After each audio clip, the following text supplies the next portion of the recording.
Constitutional law expert Pierre de Vos joins us now from our Cape Town studios. Pierre, thank you so much for your time on the program this afternoon. So let's just start off with what Shaun Abrahams had to announce this afternoon. Do you feel that both he and the team of advisors working with him did apply their minds in reaching their decision? Well, the decision was actually very easy because the Supreme Court of Appeal said the decision to drop the charges against President Zuma is null and void. That means the original decision to charge President Zuma arises from the dead, and so there's a decision to charge him. All they had to decide is, are they going to drop the charges again? They didn't really have to consider the matter again, but they gave President Zuma another chance to say, please drop the charges. They declined to do so, which in terms of the Supreme Court of Appeal judgment is really the only decision they could take, because the Supreme Court of Appeal had said that the kind of issues raised by Mr. Zuma is the kind of things that a court has to decide on and not the NPA. Pierre, let me ask you about this issue of a possible stay of execution. There seems to be some sort of attempt to bring a stay of execution in this case. Just explain to us on what grounds that could be brought. Well, it's usually it's the accused person who brings a stay of prosecution. So if another party has brought it, I'm not sure they're going to be given standing, so I'm sure the case will be dismissed. At some point, President Zuma, if he follows his usual Stalingrad option and if he has money to pay the lawyers, then he's probably going to bring a stay of prosecution, and he will do so on the basis that he cannot get a fair trial, because everybody has a right to a fair trial. He's going to make arguments that the process that was followed, the time that has elapsed and so on, that makes it impossible to get a fair trial, and then the court will have to decide whether a fair trial is possible or not.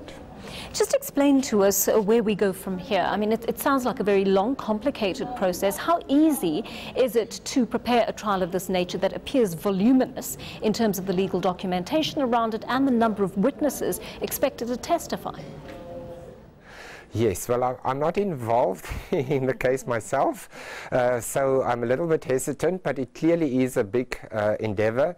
The formal process is now that the president has to go to court. He has to be taken to court to formalize the charging. So that will have to happen at some point in the near future. Then I have no idea how prepared the National Prosecuting Authority is to actually proceed with the actual trial. That depends on whether they could find the witnesses, whether all the paperwork is there and so on. And it also depends, of course, on who is going to prosecute, because if they now bring in a new prosecutor who doesn't know what the case is about, it will take many months or years for that prosecutor to get up to speed. Then also the prosecutor might not be a very good prosecutor, then the president will be acquitted. So it's actually very important to see who is appointed and what team is appointed to prosecute the case, and that if it's the people who have already been involved in the case, they already know the issues, then it won't take very long for them to be ready to go. Is there a measure of reinvestigation in cases like this, where a case is very old, all the documentation has been there, the witnesses remain? Is there more work to do on that, or can the evidence that was used a number of years ago be reused as the case goes forward?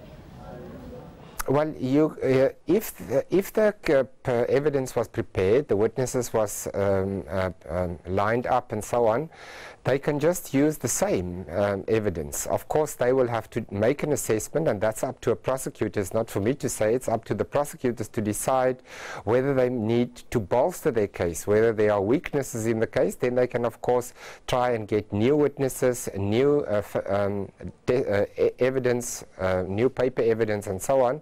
But that is up to the prosecutors to make an assessment on that. There was a discussion we had earlier about the kind of time frames that a case like this takes to actually get into court. Is there any kind of stipulated time frame by which the NPA must have its act together so that it can go to court with this case? Well, there's not a specific time frame like so many days. It is important, though, that once they take the president to court and formally reinstate the charges, there's a decision to reinstate, but there's not formally taken to court. Once they do that, within a reasonable time, they must be ready to actually start the prosecution. Otherwise, the case can be struck from the roll, as has already happened once with President Zuma in 2008 or so, I think.